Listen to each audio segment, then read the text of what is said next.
and welcome back to the Raising Amazing Tween Girls Show. I'm Lisa Tony with Girl Tribe Nation, and I'm so very glad that you're joining me today. Now, all month long, we are talking about fresh starts, clean slates. I love January. I love the brand new beginning of a new year. We are so ready to say goodbye to 2020 and hello to 2021. And with that comes a new opportunity for us to consider things about ourselves that maybe we want to change. We want to do some new things in the new year. And goal setting is a great way to do this. Now, I like to call it goal setting rather than setting New Year's resolutions because it's so easy to break a New Year's resolution and then just give up on it and say, couldn't do it. But when we set goals are something that can be tweaked and changed and altered as we go. And so setting goals is a really good thing to learn how to do and continue to pursue. You see, the ability to set goals and make plans for accomplishing something for your future, well, that, my friends, is a master skill. It is a master skill of success. People who find success in life know how to set goals. They know how to break them down, to plan for them, to work them, to accomplish them.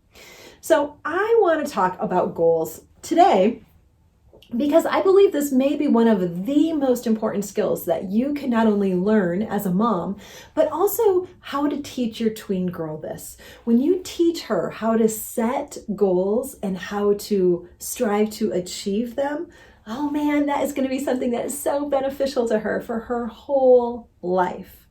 Goal setting is going to help her to achieve things that she wants to do in life.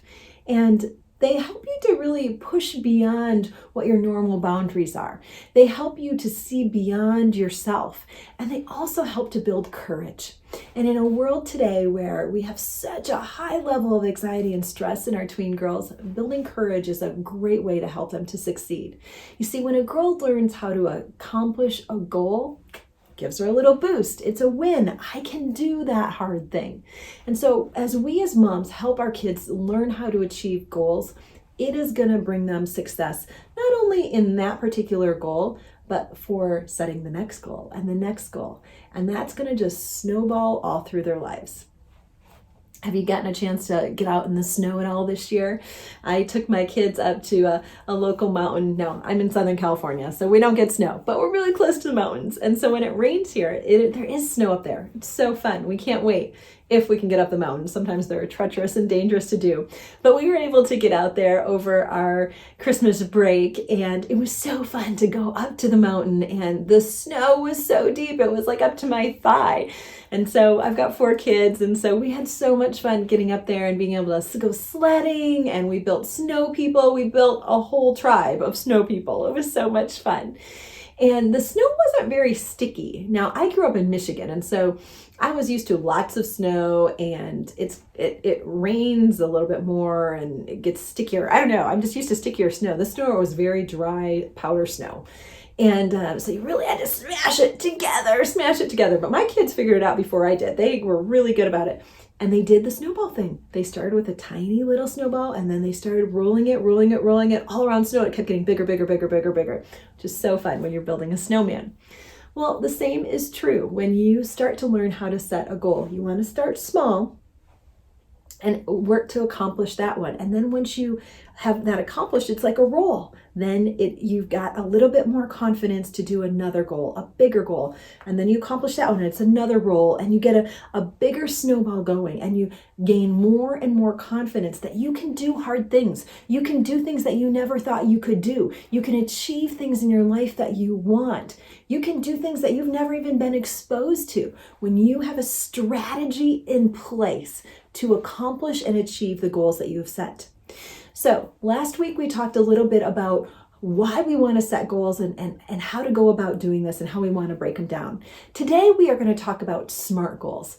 Now, SMART goals is an acronym, and you may have heard this before. I always like a little refresher on it to remind myself as we're setting goals what they should look like.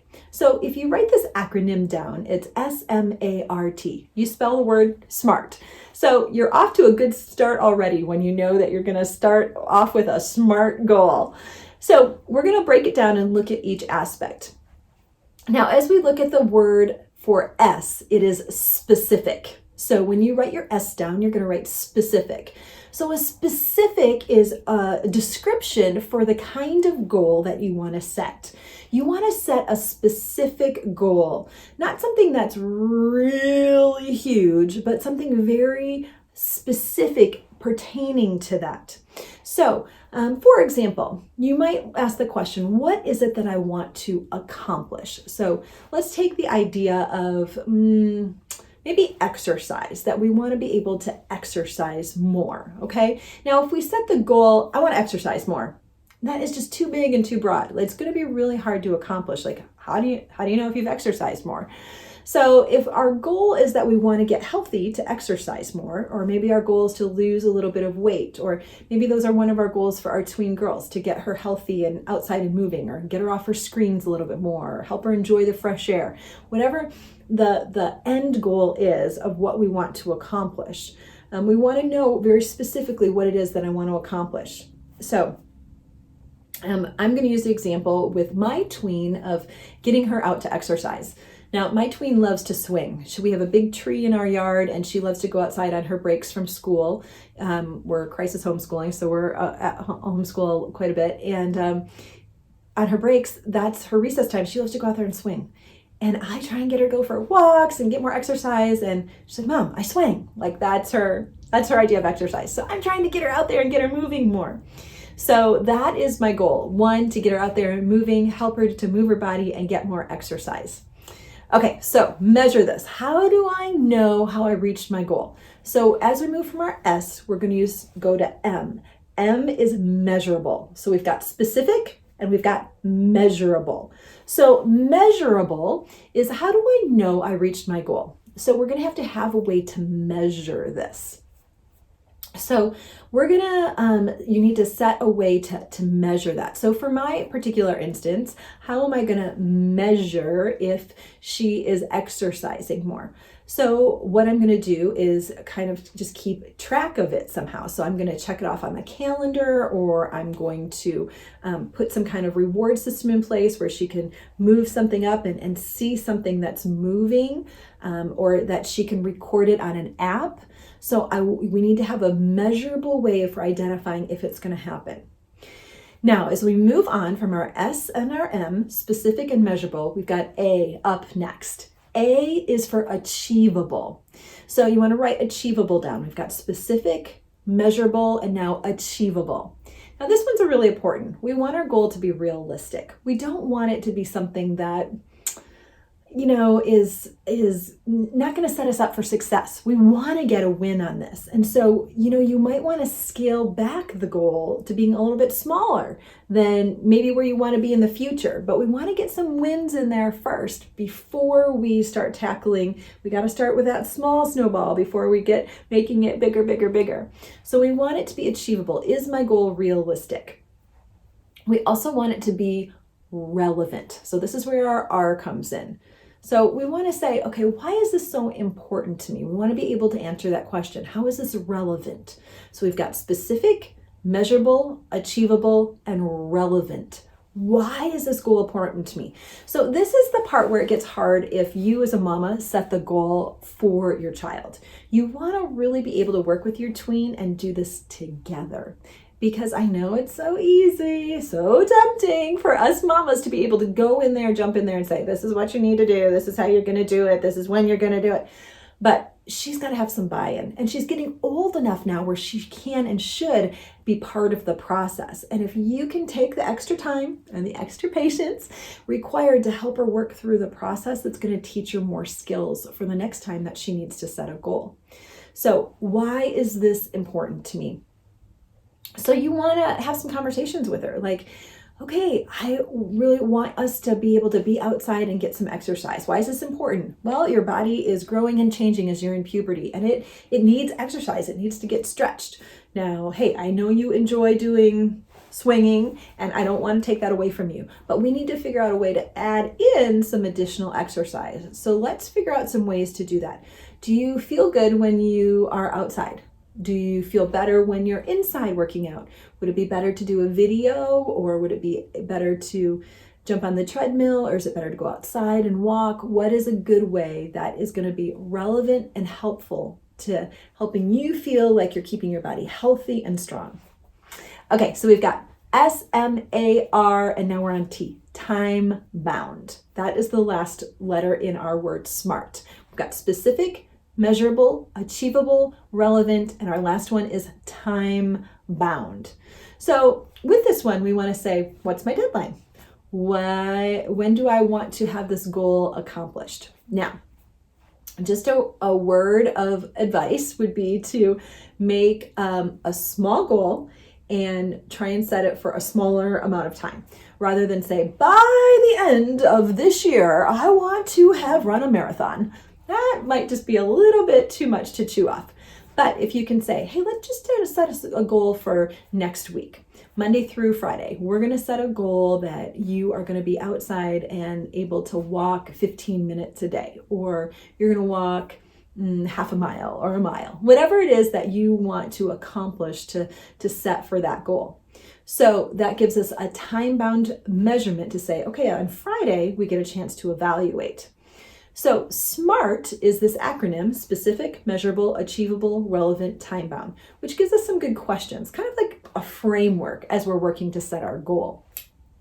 So let me just tell you about how our goal has been realized. It was actually a double win, which I'm a big fan of whenever I can get a double win, because we got a new puppy this fall.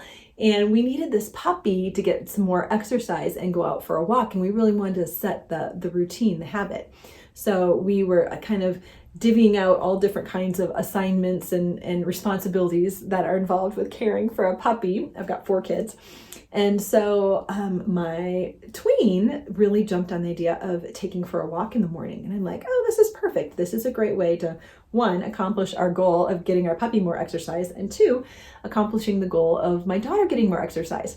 So every morning she gets up, and she is one of my most organized kids. So she is like on her task list. So this works for her, but it may not work for your child. You might need to do something different. And so she gets up, gets dressed, has breakfast, plays her piano, and then she gets the dog and she walks 1 time around our neighborhood, which is a half mile. So when she does that Monday, Tuesday, Wednesday, Thursday, Friday, she ends up walking 2.5 miles every week. That's a big deal, right? And so on Friday, we can celebrate that. Yay! The dog got out every day on exercise, and Zoe, you got to walk 2.5 miles every week. Woohoo! Way to reach your goal of exercising more. So this is a great way to figure out how to get a win, how to cheer her on, and how to build some confidence, because then we can always remember, okay, we've hit this goal. What's going to be our next goal? Do we want to push the exercise goal up, or do we want to move into another category? So you don't want to push too hard or too fast. Make sure that you are celebrating along the way, because goal setting is something that you want to make sure that you are seeing the fruit of your labor and you are celebrating it as you go. So I hope that going through the SMART acronym is something that's going to be helpful to you and your tween girl as you, mama, help raise amazing tween girls.